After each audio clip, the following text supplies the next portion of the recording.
உனக்கு மானம் ரோசம் இருக்கு? இதான் உனக்கு மரியாதை. கண்டிப்பா குத்துறேன். நான் இதே சொல்லுறா, எப்ப பாரு குத்துறேன்னு. 2 நாள்ல என் பணம் வந்து சேரணும், வட்டியோட. இல்லன்னு வச்சுக்க, வீடு மூணு அசிங்கப்படுத்திடும். ஜாக்கிரதை.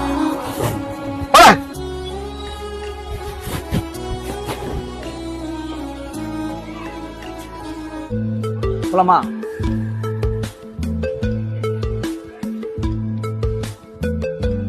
நீ சீக்கிரம் வீட்டுக்கு வண்டி எடு, நான் போறேன். என்னாச்சு? இல்ல, நான் வீட்டுக்கு போகணும்.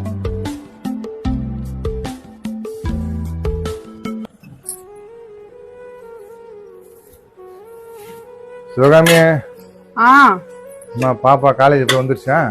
வந்துட்டாங்க. சாப்பிடுறீங்களா? சாப்பிட்றேம்மா. பாப்பா சாப்பிட்டுதா? சாப்பிட்டாங்கங்க. சரிங்க. இந்தாங்க, உட்காருங்க, சாப்பாடு எடுத்துட்டு.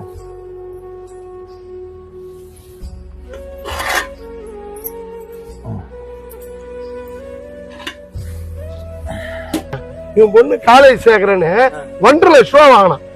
9 மாசம் ஆகுது, வட்டியும் கொடுக்கல, அசனம் கொடுக்கல. ஏன் ஒரு மாதிரியா இருக்கீங்க? ஒண்ணும் இல்லம்மா. எனக்கு தெரியாது. இத்தனை வருஷமா உங்க கூட கொடுக்குற மாட்டேன். உங்க மூஞ்ச பார்த்தா நான் கண்டுபிடிச்சிட மாட்டேன். சொல்லுங்க. பாப்பா தூங்கிடுச்சா? அவங்க தூங்கிட்டாங்க. சுந்தரம் இருக்காப்புல, ஆமா. அந்த பொண்ணு காலேஜ் படிப்பு செலவுக்காக பணம் கொடுத்தாப்புல. ஆமா. அவன் மார்க்கெட்ல சட்டையை பிடிச்சி அத்தனை பேரும் மத்தியில அசிங்கப்படுத்திட்டான். என்ன சொல்றீங்க? சட்டையை பிடிச்சிட்டாரா? எல்லாம் பாக்குறாங்கம்மா, அசிங்கமாயிடுச்சுமா. நான் இதுக்கு தாங்க சொன்னேன். நானு பொம்பளை பிள்ளைக்கு பத்தாதோட படிப்புல நிப்பாட்டிடலான்னு. நீங்க தான் பொம்பளை படிக்கும்னு சொல்லிட்டீங்க. ஏய், இது யாரு அவன்? ஊரு கட்டவன் பொம்பளை பிள்ளைன்னு அவ்வளவு கேவலமா? நீ ஒரு பொம்பளை தானே? என் பிள்ளைய பத்தி எனக்கு தெரியும். என் பிள்ளை நல்லா படிக்கும், நாளைக்கு ஒரு அதிகாரியா வரும். அப்ப இன்னும் முன்னாடி நிப்பாட்டுவேன். வர்றா, என் புள்ள படிச்சிருக்குதே, சட்டையை தூக்கி சொல்லுவேன்.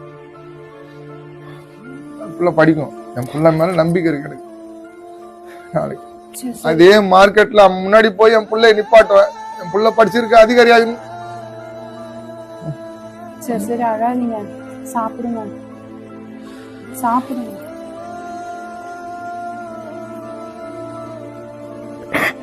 என்ன மன்னிச்சிடுங்கப்பா, நான் தான் தப்பு பண்ணிட்டேன்ப்பா. என்ன நம்புங்கப்பா. கண்டிப்பா நீங்க நினைக்கிற மாதிரி ஒரு பெரிய அதிகாரியா வருவேன்ப்பா.